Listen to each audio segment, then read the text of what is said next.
వ్యవసాయం.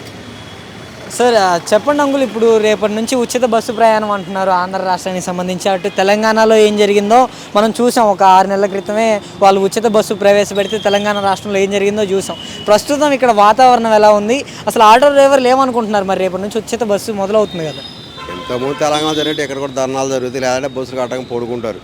అంత ఘోరంగా ఉంటుంది ఇక్కడ. ఎందుకంటే ఒక 5 నెలల నుంచి అసలు మాకు తోలకాలు లేవు, తినడానికి భోజనమే లేదు. ఇంట్లో పెళ్ళంపేటలు అయితే కూలిపోయి రావడం, మమ్మల్ని తిడతాం, నానా రకాల విభత్సంగా ఉంది. ఇప్పుడు ఏంటంటే ఇప్పుడు వచ్చేదాన్ని బట్టి, ఇప్పుడు వచ్చే బస్సు సిస్టాన్ని బట్టి ఆటో డ్రైవర్లకు న్యాయం చేయగలిగితే గవర్నమెంట్ని ఆశ్రయిస్తారు. లేదు ఇప్పుడు ఎంపీ గారు ఎమ్మెల్యే గారు చాలామంది, ఇంతకుముందు వైసీపీ గవర్నమెంట్లో కూడా ఎల్లారెడ్డి వీళ్ళందరూ కూడా బాగా ఫైట్ చేశారు ఆటో డ్రైవర్ల గురించి. మరి ఇప్పుడు ఎవరు ఫైట్ చేస్తారనేది ఇంకా తెలియదు. మేము మీకెందుకు, మీరు ఆగండి, మీకు న్యాయం జరిగి చెబుతున్నారు. కానీ ఇంతవరకు బస్సులు వస్తే రేపు పొద్దున ఏం చేయాలనేది ఎవరికి తెలియదు. ఆ బస్సులు ఎంతవరకు వెళ్తారో ఎంతవరకు వస్తారనేది ఇప్పుడు క్లారిటీ ఇలా గవర్నమెంట్.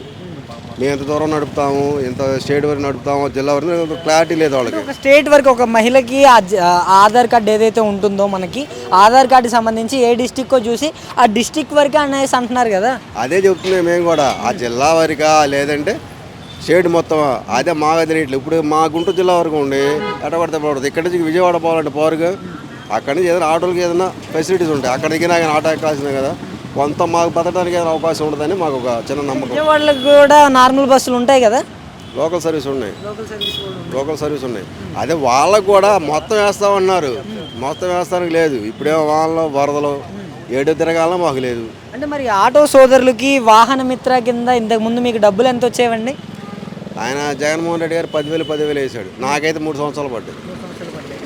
మరి ఈయన వచ్చిన తర్వాత వాహన మిత్ర కొనసాగిస్తున్నారా? ఆయన వాహన మిత్ర కొనసాగడం కాదు కదా. ఇప్పుడు ఒక చెప్పాడు ఆయన, టిప్పర్ డ్రైవర్కి, కార్ డ్రైవర్కి, బ్యాడ్జ్ ప్రతి డ్రైవర్కి 15,000 ఇస్తాను, 15,000 ఇస్తాను అని చెప్పాడు. ఎలక్షన్ ముందు చెప్పి చంద్రబాబు నాయుడు నోటీస్ కావాలంటే ఏపీఎన్లో ఉంది, టీవీ ఫైవ్లో కూడా ఉంది, అన్నింటిలో ఉంది.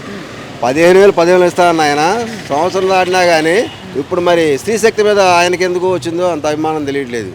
ఇసుక ఫ్రీ అన్నాడు, మరి ఆ టిప్పర్ డ్రైవర్లు ఉన్నారుగా, వాళ్ళకు కూడా పెట్టాలి. కానీ మరి లైసెన్స్ ఉన్నవాడికల్లా కాదు, బ్యాడ్జ్ నెంబర్ ఉన్నవాడికల్లా ఇస్తా అన్నాడు. బ్యాడ్జ్ నెంబర్ చాలామందికి ఉండే.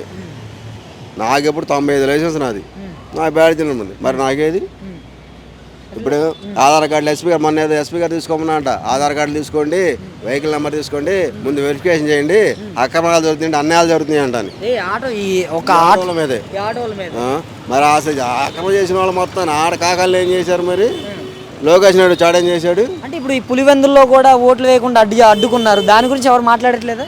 అసలు ఏమి జరగదు. నిన్న గవర్నర్ గారు అయితే 8 గంటల ఆపితే గారండి ట్రాఫిక్ కాడ. గవర్నర్ గారు, ఆంధ్రప్రదేశ్ గవర్నర్ గారు వచ్చాడు, మా ఆడు 8 గంటలకు కదలే నుంచి. ఉదయం 8 గంటల నుంచి 1:30 దాకా ఆటో కదలలేదు. అందరూ ఏడా బ్యారికేడ్ పెట్టుకుని ఉంటున్నారు. ఆయన రావటం వెళ్ళేదాకా ఏడా ఆపేశారు మమ్మల్ని. మరి ఆంధ్రప్రదేశ్ తొలిపోరుడుగా గవర్నర్ గారు అంటే సర్లే పెద్ద అయినా కదా, తొలిపోరుడు కదా, మేము కూడా కాముగా ఉన్నాం. మరి మా బాడలు కదా, మాకు ఏమైనా ఇచ్చారా? కనీసం ఇక్కడ పోబెట్టారా? అన్నాకండి పోబెట్టారా? 150 మంది పంపించారు నిన్న. 420 మంది రావాల్సిన అన్నాని నిన్న 150 మంది పంపించారు. ఇక్కడ అన్నా క్యాంటీన్ వ్యవస్థ అసలు ఎలా ఉంది మీకు తెలిసినంతవరకు? కొంతవరకు పర్లేదయ్యా. ఇస్తున్న పని వాళ్ళు వీళ్ళు తిన్నారు. ఇక్కడ అంటే మార్కెట్ సెంటర్ అంటే రమేష్ హాస్పిటల్కి చుట్టుపక్కల గాంధీ పార్క్ అంతా ఉంటారు, ఇక్కడికి వచ్చి తింటారు. ఈ కాడనే అయితే బాగానే ఉంది. ప్రతి పేదవాళ్ళకి డబ్బులు లేనివాడికి మాత్రం కొద్దిగా ఆనందం తినడానికి బాగుంది. అంతవరకు పథకాలు అయితే సంవత్సరం పథకాలు అయితే ఏమి రాలేదు, ఇంకా అన్నీ మొదలేదు. అదే తల్లికి మొదలు ఒకటి పడిందయ్యా, ఒకటి వేసారు. ఇప్పుడు స్త్రీశక్తి 2వ చేస్తున్నారు. రైతు భరోసా అని చెప్పి మొన్న రైతుల కేంద్రానికి నేను 6 అని ఫ్లెక్సీలు కూడా అంటించారు. ఆటోలు చూడండి అంటించారు. అది ఒకటి వేసాడు, అది 7,000 వేసాడు. మళ్ళీ ఈ సంవత్సరం మళ్ళీ ఎప్పుడు వేస్తాడో, మళ్ళీ వచ్చే ఈ తేదీ కల్లా 20,000 వేస్తా అన్నాడు. ఆటో సోదరులను అయితే దెబ్బ కొట్టేసినట్టే గట్టిగా. కొడితే కోలుకోలేము మేము. ఇప్పుడు కొడితే లేకలేదు మేము. 48 నాకు 22 సంవత్సరాలు ఆటో కూర్చొని మోటార్ ఫీల్డ్ బజాడీలు కానించి AP0 TT కానించి ఈ ఆటోలు మార్చుకుంటూ తిరుగుతూనే ఉన్నాం. ఏడ కొట్టారు గట్టిగా, ఏడ గట్టిగా కొట్టాడు మమ్మల్ని. జగన్మోహన్ రెడ్డి వచ్చి ఉంటే ఇంత ఆయన వస్తే ఖచ్చితంగా ఫస్ట్ ఇయర్ ఆటో వాళ్ళకి ఫస్ట్ ఇయర్ వేసేవాడు. ఆయన చెప్పినట్టుగా అమ్మోడు ఫస్ట్ ఇయర్ పడిపోయేది. గ్యారెంటీ ఇస్తాను. అంటే సామాన్య ఆటో సోదరులు కావచ్చు, ఇతర సాదాసీదా పనులు చేసుకునే వాళ్ళు కావచ్చు, జగన్మోహన్ రెడ్డి వచ్చి ఉంటే ఎలా ఉండేది? అది బాగుంటుందని చెప్పుకున్నా. 70% ఉంది అబ్బాయి.